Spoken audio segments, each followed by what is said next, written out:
Welcome to our Bible study. Let us pray. Father, we thank you for this day. We thank you for this opportunity. We ask you to bless us tonight. In Jesus' name, Amen. Our theme tonight is an attitude of faith to rebuild life. Our Bible study is based on Neemiah chapter 1. The British writer William Ernest Henley, in his famous poem Undefeated, wrote, "I am the master of my fate.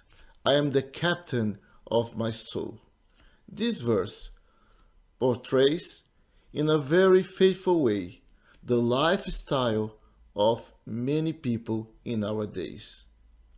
Security grounded in self-confidence and autonomy. However, we all need to realize our vulnerability. Lately, we have heard and seen many different stories about riots. And when this kind of event occurs, besides the large number of victims left, what is observed is also the large number of commercial establishments destroyed, and curfews were implemented. What to say about riots and curfews that occur inside of our being, inside of our soul, and inside of our hearts? They are not in the news. Perhaps very few people know of their existence. And in the silence of our soul, we cry out for an answer, for a bailout. And the only answer we need to hear is, do not fix on what was devastated. Learn to rebuild. Reconstruct, rebuild. Neemiah describes his days like this. They said to me, those who survived the exile and are back in the province are in great trouble and disgrace. The wall of Jerusalem is broken down, and its gates have been burnt with fire. Understanding the context of the days of Neemiah, we must recognize his reaction. His reaction is extraordinary in the face of bad news. Neemiah was part of the large number of Jews who were taken into captivity in Babylon by King Nebuchadnezzar. During this time, he served in the palace as a cupbearer of the king. After the passage of Nebuchadnezzar from Jerusalem, the city was in ruins, and the few remnants didn't have strength to defend themselves and resources to rebuild the city. Rebuild always requires from any individual a great effort. This is due to the complexity of the task. It will never be easy, and essentially depends on how we face the reality of the facts in which we operate. Neemiah has an attitude of faith. He prays to the Lord, worships Him, magnifies Him, emphasizing His faithfulness and His great love for His people. Neemiah confesses the failure of his people and also includes himself among them and cried to God. Nehemiah knew that the cause of the failure of his people was in the assumption of security grounded in self-confidence and autonomy, fruits of distance from God.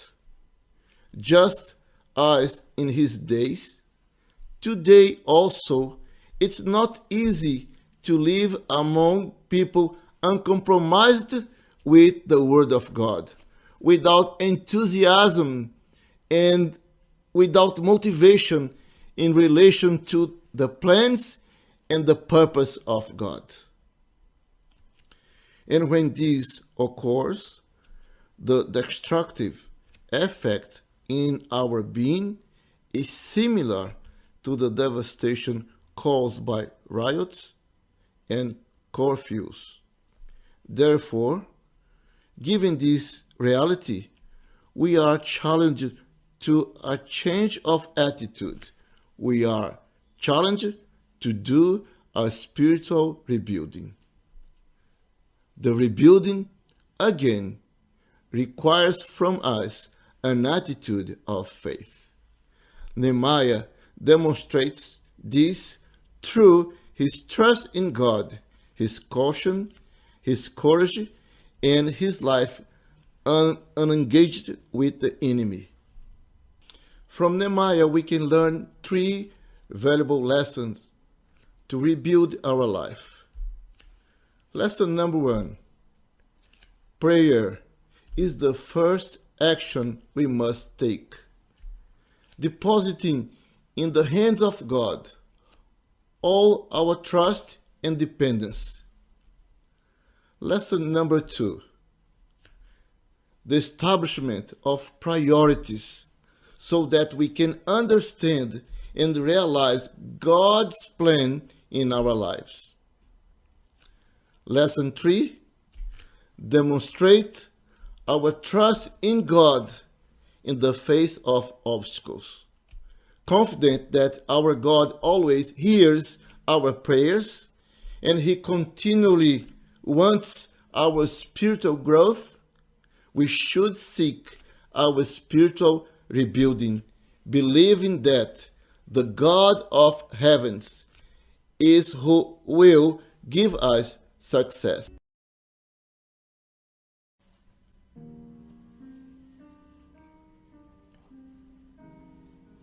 This is our time to intercede for each other. God has chosen intercession as the primary means in which He releases His power. This is our time to give thanks to God for His grace and His love. This is our time to count our blessings and give thanks to God for all of them. This is our time to intercede for those who are unwell, for those who are sick, physically or spiritually. This is our time to intercede for our church, for our church families. This is our time to intercede for the needs of our church. Brothers and sisters, let the Holy Spirit guide you through these prayer points.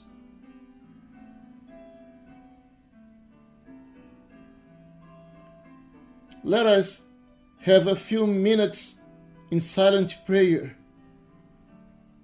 Please incorporate your personal requests.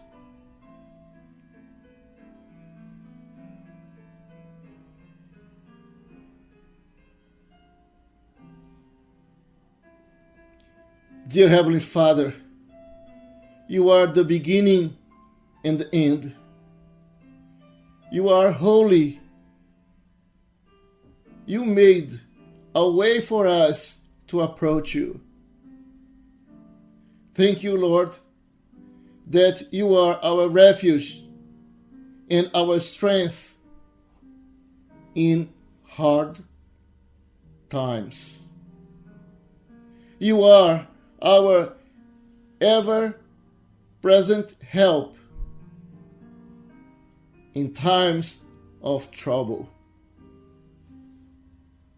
Father, you are our comforter in sorrow, pain, or distress.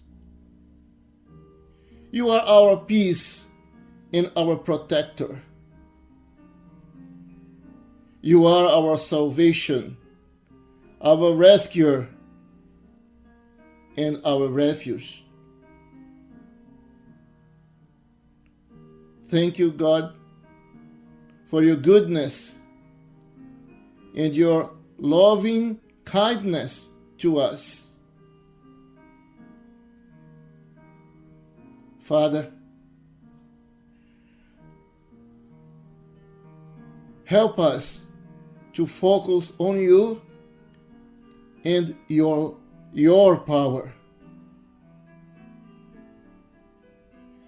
Help us to share your love and your gospel with others. Father,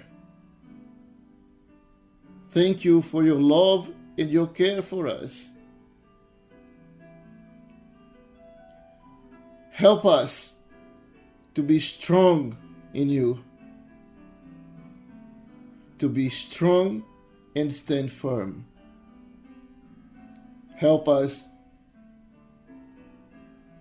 to believe in your promises. Be with us. In Jesus' name, Amen.